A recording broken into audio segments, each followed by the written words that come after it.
네, 부르신 교회 성도 여러분, 네, 한 주간 주님이 보내신 곳에서 기쁨을 나누며 가셨는지, 우리 앞뒤 좌우로 한 주간 기쁨을 나누셨습니까? 우리 이렇게 인사하겠습니다.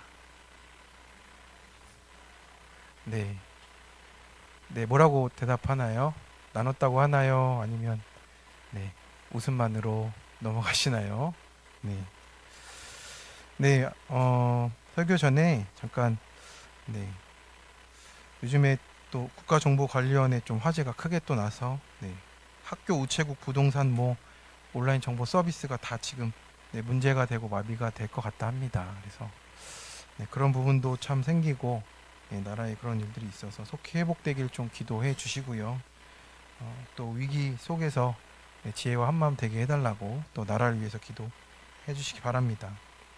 그거 무엇보다도 자녀들 중간고사를 앞두신 분들 간절히 기도해 주시고 그래서 우리 자녀들도 하나님께 쓰임받는 그 자리에서 잘 가게 해달라고 기도해 주시면 좋겠습니다. 말씀을 나누겠습니다. 부르신 교회 성도 여러분, 혹시 이런 경험이 있으십니까? 늘 다니던 길인데 갑자기 길이 막혀서 돌아가야 할 때가 있습니다. 평생 익숙하게 먹던 음식이 어느 날 이사에게 이제 그건 드시면 안 된다라고 말을 듣는 순간도 생겨요. 그래서 우리는 익숙한 방식과 늘 하던 자리가 안전하다고 생각하는 게 우리입니다. 그런데 하나님은 때로 그 익숙함을 흔드시고 경계를 넘으라 하실 때가 있습니다.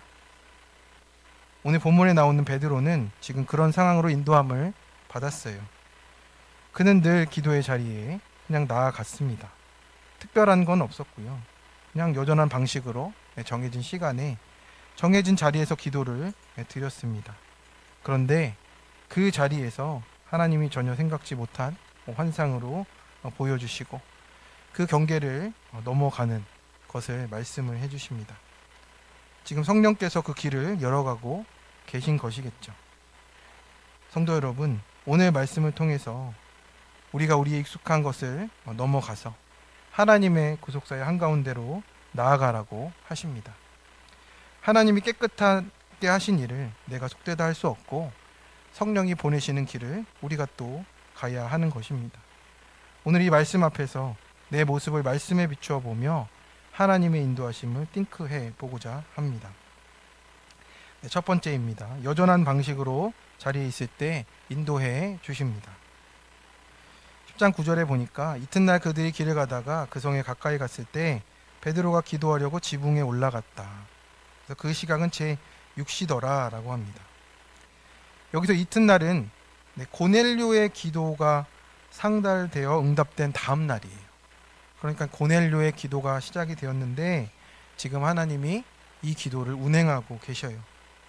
고넬료와 베드로의 기도 가운데서 성령께서 그 둘을 만나도록 응답해 주시는 거죠. 이렇게 고넬료와 베드로처럼 서로 어울릴 수 없는 사람들이 기도 안에서 서로 밥 먹는 관계가 되라고 하십니다. 다만 응답의 대상인 베드로가 아직 모르고 있어요. 베드로는 성전 미문의 안진뱅이 때와 같이 여전히 시간을 지켜서 기도의 자리로 갔습니다. 제6시 곧 정오는 사람들이 음식을 준비하고 식사하는 시간이잖아요. 저희와 마찬가지 시간입니다. 12시에 밥 먹는 것 같아요. 그는 근데 먹는 일보다 기도의 자리를 잊지 않았습니다. 여기서 기도하다라는 원어는 프로세우코마이란 뜻이에요.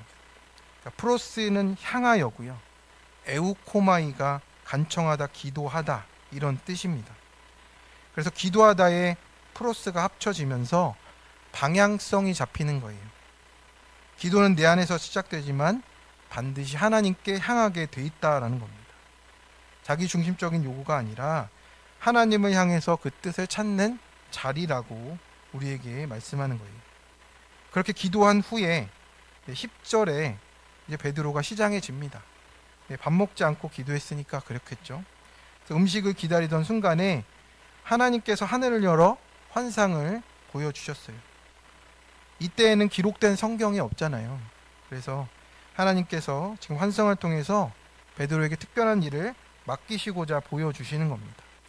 그래서 여기서 우리는 환상 자체가 기도의 목표가 아니고 기도로 준비하는 것을 부러워해야 하는 겁니다.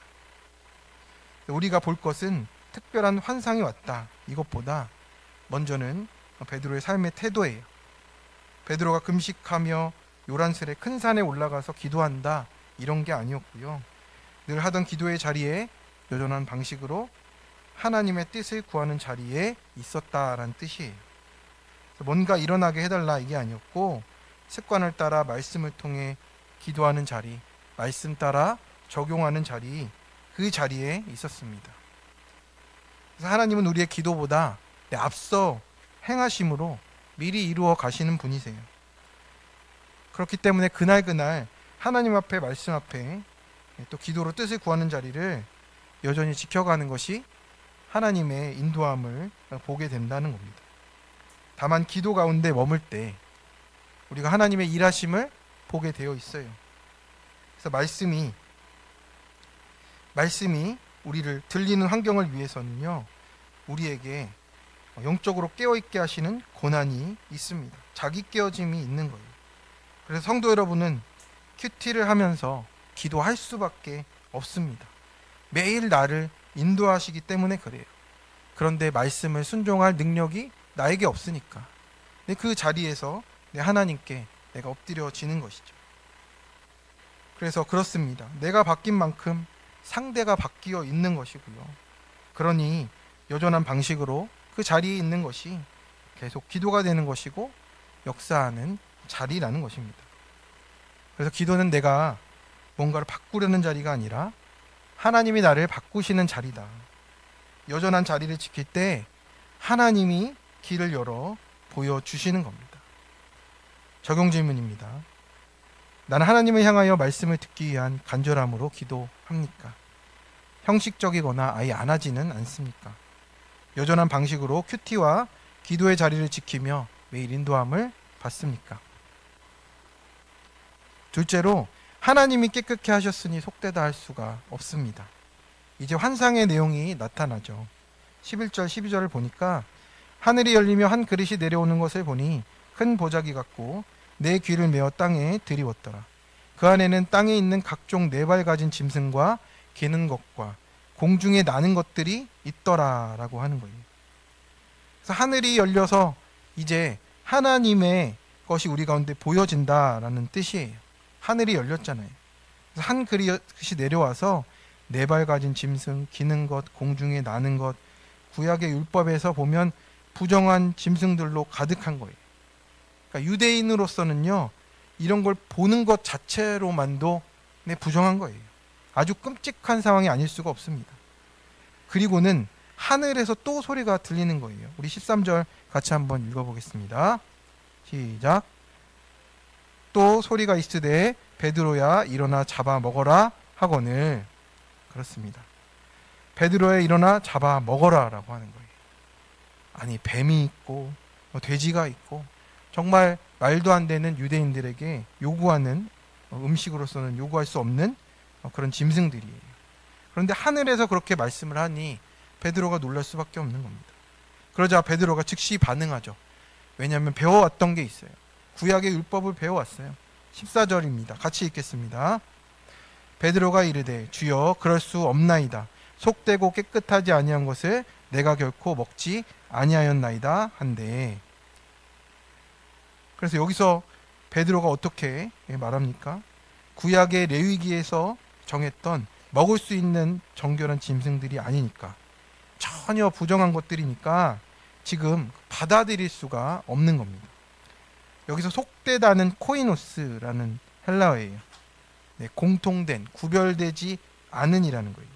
거룩하게 구별되지 않은 저것을 내가 먹을 수 없다라는 겁니다. 그래서 깨끗하다는 카타리조인데 정결하게 만들다, 씻어 깨끗게 하다라는 거예요. 정결하지도 않고 부정한 것을 저는 절대 먹을 수 없다라는 거예요. 베드로의 입장은 얼마나 놀라겠습니까? 구약적인 신앙과 율법, 오래 내려온 전통과 기준, 이게 틀린 것이 아니었잖아요. 근데 아직 이방인을 받아들일 수 있는 구속사의 가치관에 해석이 안 되는 겁니다. 그는 오랫동안 예수님을 따라온 제자였지만요, 여전히 유대인의 율법의 틀 속에 묶여 있었어요. 그래서 베드로와 그 사도들은 대부분 예루살렘에 그냥 머물렀습니다. 유대인 성교하는 것만으로도 바쁘다 생각했을 겁니다. 그런데 베드로는 그 틀을 뛰어넘어서 이방인에 나아갈 방법도 굳이 찾지를 않았던 것 같습니다. 그도 그럴 것이 이제 아직 신약 성경도 없고 복음에 대한 정립도 확실하지 않은 시기였기 때문에 지금 나갈 수가 없는 거예요. 하지만 성령의 선교는 지금 그것을 뛰어넘는 때로 인도하고 있는 겁니다. 성도님들 생각해 보세요. 모세 때로부터 1400년 동안 그 음식을 먹지 않겠다고 이 사람들이 그것을 지키며 살아왔어요. 그런데 하나님이 그것을 지금 3번 환상을 보여주시는 것으로 바꾸라고 하시는 겁니다. 얼마나 힘들었겠습니까? 얼마나 어려웠겠어요? 얼마나 받아들이기가 힘들었겠습니까? 그런데 하나님은 또 두 번째로 말씀을 하십니다. 우리 15절 16절을 같이 읽어보겠습니다. 15절 16절 시작. 또 두 번째 소리가 있으되 하나님께서 깨끗하게 하신 것을 내가 속되다 하지 말라 하더라. 이런 일이 3번 있은 후 그 그릇이 하늘로 올려져 가니라. 아멘. 그리고 이 일이 3번이나 반복되는 거예요. 유대인들에게 있어서 3번이나 반복된다는 것은 이거는 진짜 이루어지는 일이라고 하는 겁니다. 하나님은 확실히 베드로의 이 완강한 고정관념을 깨뜨리고 계신 거예요. 그것도 3번이나 인내하시면서 설득하는 겁니다. 이 설득의 과정이에요. 하나님이 지금 이방인 고넬료가 힘든 게 아니고요. 사도이자 유대인인 베드로가 힘들어요. 꽉 막힌 베드로가 안 되는 것을 설득하면서 하나님도 가셔야 되잖아요. 성숙한 사람도 선입견과 편견을 가질 수 있습니다. 그렇기 때문에 사람은 행위로 판단할 수가 없고 되었다 함이 없는 존재예요. 결국 이 말씀은 뭡니까? 단순한 개인의 음식의 문제 정도가 아니라 실제적인 이방인 구원의 선언이 된 겁니다. 이제는 이방인에게 가겠다라는 하나님의 사인이에요. 밥도 같이 못 먹고 상종할 수 없는 이방인들에 대한 장벽을 단번에 허무시는 겁니다. 유대인과 이방인 모두 이제 하나님 백성으로 삼았다라는 뜻입니다. 그래서 베드로에게 3번이나 보여주시면서 이것이 확실하다고 강조를 하시는 겁니다. 성도 여러분, 이 사건을 구속사의 눈으로 보고 계십니까? 이것은 이방인을 향한 문을 열었다라는 하나님의 계시가 되었어요. 경계를 넘어가라는 하나님의 계시예요. 이제 예수 그리스도의 십자가와 부활을 믿음으로 이방인들조차 정결케 되었다고. 하나님이 그들을 품는데 베드로는 여전히 자기 경계 안에서 그들을 이방인이 속되다라고 여기며 명령에 따르기보다 지금 그걸 바라보지도 않고 있었습니다. 복음을 전하는 삶에서는요, 자기 자신의 편견은 복음을 가로막는 가장 큰 장애물이에요. 문자적으로 이제는 구속사적으로 나아가라고 하시는 때입니다. 베드로가 지금 있는 곳은요, 무두장이 가죽쟁이 집입니다. 그 집은 어땠을까요? 지금처럼 공장이 아니에요. 짐승의 가죽을 벗기느라고 작업하느라 피비린내가 나고 사람들이 가까이 가지 않는 집입니다. 베드로는 거기서 여러 날을 유숙하면서 그 사람들이 해준 밥을 먹었잖아요. 거기서 지내는 베드로가 완전 성인 같지 않습니까? 피비린내 나고 사람들이 잘 가지도 않는 집에서 그 사람을 견디며 살아가다니요. 그런데 율법의 의가 딱 거기까지예요. 내가 견디는 정도밖에 되지 않는 겁니다. 오히려 로마 백부장의 신분인 고넬료는 편견이 없고 말씀에 즉시 순종하잖아요. 근데 베드로는 결코 못 먹겠다고 하는 유대인의 편견과 이제 이방인 이 고넬료의 순종이 대조가 되고 있는 거예요. 유대인 무두장이도 반은 유대인이잖아요. 사마리아도 이스라엘의 피가 반은 섞였기 때문에 가난해서 무시가 되지만 우리 편이에요. 거기까지는 돼요. 그런데 이방인은 그냥 싫은 겁니다. 이렇게 선민의식이 없어지지 않는 베드로니 우리들도 마찬가지잖아요. 지방색이던 출신이던 학연이던 지연이던 어떤 관계이건 그런 맥락 속에서 내 속에서 나오고 있습니다. 하나님의 것은 아니에요. 그래서 우리는 목장마다 힘든 사람이 있어야 됩니다. 그분 때문에 기도하게 되고 애통함 때문에 우리를 거룩하게 만드시는 것을 경험하게 되는 겁니다. 그래야 목장이 삽니다. 하나님의 인내와 설득을 받은 나잖아요. 하나님의 설득을 받은 우리잖아요. 그것을 교훈 삼아서 목장에서 계속 설득하는 겁니다. 성도 여러분, 그렇게 하나님이 살려낸 사람을 우리가 속되다 할 수 없는 겁니다. 그 사람 때문에 우리가 목장에서 하나님 보게 되는 거잖아요. 청년 큐티 간증입니다. 저는 알코올 중독으로 온 집안을 힘들게 하는 아버지와 그런 아버지를 대신해 경제를 책임지시는 어머니 밑에 자랐습니다. 모태신앙인으로 말씀 들었지만 나는 피해자이고 부모님은 가해자라며 자기 연민과 우울감에 빠져 원망했습니다. 대학 입학 후에는 드디어 지긋지긋한 집에서 벗어나 학기 내내 친구들과 밤새 술 마시고 놀았지만 친구들과 헤어지고 오면 날마다 알 수 없는 공허함에 힘들었습니다. 그러던 중 아버지가 치매에 걸려 병원에 입원하시는 일이 생겼고 그 일로 저는 구속사 말씀이 있는 공동체에 오게 됐습니다. 교회에서 말씀으로 양육받으며 아빠의 구원에는 관심이 없고 그저 나의 편안함만 쫓았던 제가 오히려 가해자였음을 깨닫게 됐습니다. 아버지처럼 완악한 사람이 교회 다닐 리 없다며 혼자 경건한 척 신앙생활하는 저였기에 하나님은 아빠의 알코올 중독과 치매로 찾아오시며 저를 설득하셨음을 깨달았습니다. 하나님의 인내와 사랑을 알게 되니 아버지가 천국 가시는 날까지 간병하며 섬기게 됐고 마침내 예수님 영접하시고 구원받는 아버지의 모습을 보며 구원의 기쁨을 함께 누리게 됐습니다. 하지만 제 속에서 여전히 이런 사람도 예수님 만날 수 있을까 하는 고정관념이 있습니다. 하나님은 이런 저를 불쌍히 여기시고 소그룹 리더로 불러주셨고 여러 부서 섬기며 구원의 행위가 아닌 은혜로 받는 것임을 깨닫습니다. 이제는 묶어주신 공동체 지체들을 옳고 그름으로 따지며 함부로 판단하지 않고 그들과 함께 신앙의 여정을 걸어가기를 소망합니다. 적용은 정죄의 마음이 올라올 때 공동체에 나누며 기도하겠다는 오늘 청년 큐티인의 간증입니다. 성도 여러분, 내 기준으로 보면 저 사람은 절대 안 된다고 하는 그렇게 생각하는 내가 사실 구원받아야 되는 사람입니다. 내가 속되다 하는 바로 그 사람을 통해 구속사의 문이 열리는 거예요. 적용 질문입니다. 하나님이 기다려주시며 설득하시는 나의 편견은 무엇입니까? 나는 성령의 인도를 받고 있습니까? 이전의 전통과 자기의에 묶여 있습니까? 나도 남을 위해 끝없이 구원을 위해 설득할 일은 무엇입니까? 세 번째입니다. 의심하지 말고 함께 가라 하십니다. 이제 하나님이 보이신 환상이 본격적으로 연결됩니다. 우리 17절의 말씀을 같이 읽겠습니다. 베드로가 본 바 환상이 무슨 뜻인지 속으로 의아해 하더니 마침 고넬료가 보낸 사람들이 시몬의 집을 찾아 문 밖에 서서 베드로는 여전히 환상에 대해 이것을 왜 보여주셨을까라고 의아해 하고 있어요. 그때 마침이란 단어가 여기서 어떻게 읽어줘야 됩니까? 마침이라 쓰고 하나님의 계획이라고 읽는 겁니다. 고넬료가 보낸 사람들이 마침 문 앞에 서 있었어요. 베드로가 환상의 의미를 깨닫기도 전에 이방인이 와 있다는 응답이에요. 바로 문 앞에 서 있습니다. 하나님이 써가고 계신 겁니다.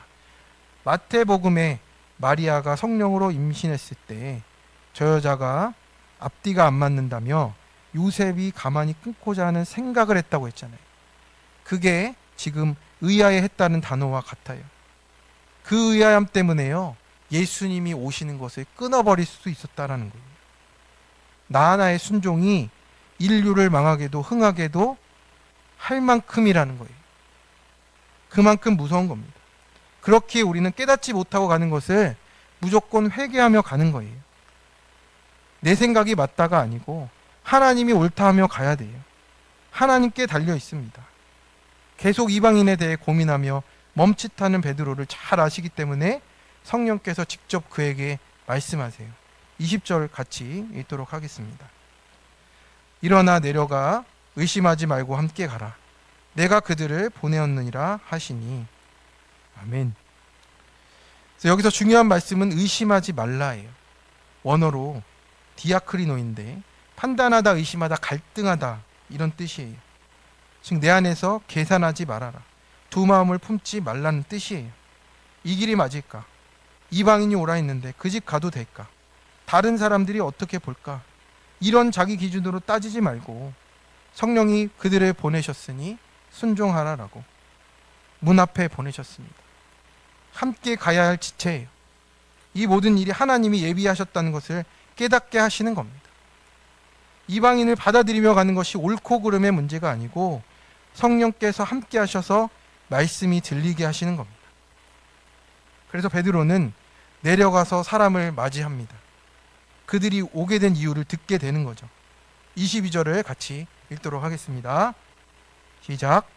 그들이 대답하되 백부장 고넬료는 의인이요 하나님을 경외하는 사람이라. 우리의 온 족속이 칭찬하더니 그가 거룩한 천사의 지시를 받아 당신을 그 집으로 청하여 말을 들으려 하느니라 한데. 아멘. 이방인이지만 하나님을 경외하는 백부장 고넬료에게 천사의 지시를 받아 집으로 청하게 되었다라는 겁니다. 권세 있는 로마 백부장이잖아요. 그 종들이니 한낱 어부 정도인 베드로에게 함부로 말하고 대할 수 있었습니다. 우리 주인이 이런 사람이다 하면서 함부로 말할 수 있었는데도 주인의 교육을 잘 받아서 주인을 겸손하게 잘 소개하고 겸손한 말과 태도로 베드로를 초청해요. 이방인이지만 고넬료의 소개를 통해서 유대인인 베드로의 마음이 더 움직였습니다. 베드로도 자신의 주인이신 예수님을 소개할 자신감을 얻게 된 겁니다. 유대인의 이방인 차별과 큰 옳고 그름의 태도는 우리가 성령의 소개를 듣지도 못하게 만들 수 있어요. 그렇기 때문에 오직 말씀으로만 부부, 자녀, 가정, 교회 안에서 우리의 관계들이 회복되어지는 겁니다. 화해와 용납이 우리 안에서부터가 아니에요. 상처와 경계를 넘게 하는 일은요, 우리로부터가 아니라 온전하신 사랑이신 하나님의 말씀에 순종할 때 나타나는 겁니다. 그렇기 때문에 우리가 그렇게 말씀으로 살아내면요, 어떤 일이 벌어집니까? 가장 어려운 일이 일어납니다. 가까운 사람으로부터 칭찬이 흘러나와요. 네, 우리 옆에 있는 분에게 우리 가까운 사람으로부터 칭찬을 좀 받읍시다. 네, 가까운 사람한테 칭찬받기 얼마나 어려워요, 그죠? 이유가 다 나타나잖아요. 핑계가 나타나잖아요. 네가 이렇잖아가 나타나잖아요. 그런데 가장 가까운 사람으로부터 칭찬이 흘러오고 그것이 다른 사람에게 전해지는 게 성령의 소개가 되는 겁니다. 그러면 어떤 일이 일어납니까? 23절 같이 읽어보겠습니다. 시작. 베드로가 불러들여 유숙하게 하니라. 이튿날 일어나 그들과 함께 갈새 요빠에서 온 어떤 형제들도 함께 가니라. 아멘. 네, 아멘이십니까? 그들을 불러들여 하룻밤 함께 유숙하고 이튿날 그들과 함께 길을 떠나요. 여기서 놀라운 것은 이방인과 부정한 음식도 못 먹겠다고 하던 베드로가 이방인의 심부름꾼들을 맞아들이고 유숙까지 시킨 놀라운 적용이 된 거예요. 그냥 이게 읽어질 수 있는 본문이 아니에요. 1400년 동안 안 되는 걸 지금 한 겁니다. 이렇게 되면 베드로도 질책을 받아요. 네가 어떻게 유대인으로서 그럴 수 있냐. 근데 나중에 갈라디아에서 한 번 더 그러지만 그렇게 이방인의 심부름꾼들을 자기 집에 유숙시켰다. 이거는요, 정말 할렐루야 놀렐루야입니다. 지체의식이 생겼잖아요. 이방인인데도 집안으로 끌어들이기까지 한 거예요. 성도 여러분, 이러한 성령의 말씀 듣기 위해서는요, 매일 큐티하고 예배 목장을 사모하면서 본성이 아니고 성령의 인도함을 받는 거예요. 제가 무슨 선함이 있겠습니까? 우리가 무슨 선함이 있겠어요? 그것밖에는 없는 거예요. 말씀으로만이 그 경계를 허물고 넘어가게 하시는 겁니다. 그래서 선교학적으로도요, 선교는 경계를 넘는 거예요. 그것을 넘어가야 사람들이 만나지잖아요. 또한 요빠에서 온 형제들도 함께 갔다라고 합니다. 하나님이 홀로 가게 하지 않고 이방인의 문을 열어서 함께 같이 볼 사람들도 붙여주시는 거예요. 이제는 성령으로 사마리아를 넘어가래요. 이방인에게까지도 가라고 하는 거예요. 경계를 넘어서 확장하라고 하시는 거예요. 하나님이 갈등을 던져주시고 순종할 때 넘어가게 하신다고 하세요. 작년 큐티 간증입니다. 네, 불교 집안에서 자란 저는 고3 때 예수님을 인격적으로 만났습니다. 그런데 모태신앙인 남편과 결혼하여 믿음의 가정을 이뤘습니다. 그런데 주의력 결핍으로 정리를 잘 못하는 저와 반대로 남편에게 강박이 있었습니다. 남편이 집안일에 규칙을 정하고 사사건건 잔소리하니 다툼이 끊이지 않았습니다. 베드로가 주여 그럴 수 없나이다 외친 것처럼 저는 강박증 환자와는 살 수 없다고 부르짖었습니다. 게다가 자폐성 장애가 있는 아들은 침대나 거실 바닥에 소변을 보고 음식물을 벽에 집어 던졌습니다. 이 모습에 남편은 더 괴로워했습니다. 그러던 어느 주일 말씀을 듣고 은혜를 받은 남편이 아들 앞에 무릎을 꿇고 결벽증으로 너를 힘들게 해서 미안해 라고 사과했습니다. 그 모습을 보니 오늘 3번이나 같은 환상으로 베드로를 설득하신 하나님의 마음이 느껴져 저를 돌아보게 됐습니다. 그러자 남편이 저와 장애 아들을 사느라 힘들어하는 걸 알면서도 나만 옳다고 여기며 남편을 정죄한 것이 깨달아져 미안했습니다. 예전에 남편이 11조를 하지 않을 때입니다. 저는 이 사실을 알고 남편을 정죄하며 비난하기 바빴습니다. 그러다 한파에도 종일 놀이터를 돌아다니는 자폐 아들 곁을 지키느라 긴 패딩이 사고 싶었어요. 하지만 꾹 참고 하나님, 저는 경제관념이 부족하니 그냥 안 쓰고 아낄게요. 그 대신 남편이 11조 하게 해주세요 라고 기도했습니다. 그런데 그 주일에 남편이 11조 봉투를 챙기는 모습을 보고 울컥했습니다. 하나님이 깨끗하게 하신 남편을 속되다 하는 저의 교만을 깨달은 겁니다. 베드로처럼 나만 거룩하다 여기는 제 남편을 장애 아들의 수고로 깨뜨리시고 저의 죄를 보도록 설득해 주신 하나님 감사하고 사랑합니다. 어떻습니까? 경계를 넘어갔잖아요. 내가 되어지지 않는 그 부분에서 경계를 넘어가는 겁니다. 그 방법이 뭐예요? 결벽증으로 너를 힘들게 해서 미안해. 그 마음이 살아나는 겁니다. 큐티하다가 살아나는 거예요. 하나님의 성령의 인도하심 따라 갈 때 우리 마음이 바뀌어지는 겁니다. 성도 여러분, 성령의 인도는 내 계산을 뛰어넘습니다. 내가 이해하지 않아도, 이해되지 않아도 순종하면 그 길에서 구속사가 하나님께서 이루신다라는 거예요. 그러면 기도가 열리고 생각이 열리고 사랑이 열리게 하실 줄로 믿습니다.